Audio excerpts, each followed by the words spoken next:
ایک دفعہ حضرت عیسیٰ علیہ السلام بارش کی دعا مانگنے کے لیے نکلے۔ جب آپ علیہ السلام صحرا میں پہنچے تو اعلان فرمایا کہ میرے ساتھ ایسا شخص نہ آئے جس نے کوئی گناہ کیا ہو۔ یہ سن کر سوائے ایک شخص کے سب پلٹ گئے۔ حضرت عیسیٰ علیہ السلام نے اس سے پوچھا، تم نے کوئی گناہ نہیں کیا؟ اس نے جواب دیا، حضور مجھے اپنا کوئی گناہ یاد نہیں سوائے اس کے کہ ایک دن میں نماز پڑھ رہا تھا، پاس سے ایک عورت گزری تو میں نے اسے اس آنکھ سے دیکھا۔ اس کے گزر جانے کے بعد ندامت مجھ پر غالب آئی اور میں نے انگلی سے وہ آنکھ نکال کر اس عورت کے پیچھے پھینک دی۔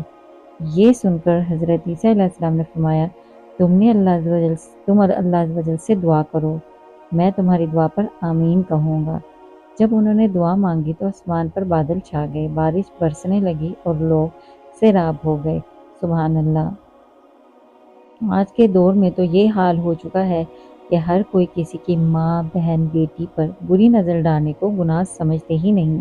اس وقت ایک لمحے کے لیے بھی یہ نہیں سوچتے کہ ہماری بری نظر اللہ عز و جل کی ناراضگی کا باعث بن سکتی ہے۔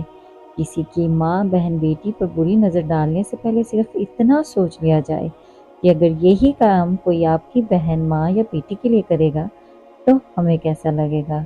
یہی لمحہ فکریہ ہوتا ہے۔ اللہ تعالیٰ ہم سب کی عصمت اور ہر ایک ماں بیٹی کی حیا کو سلامت رکھے۔ آمین یا رب العالمین۔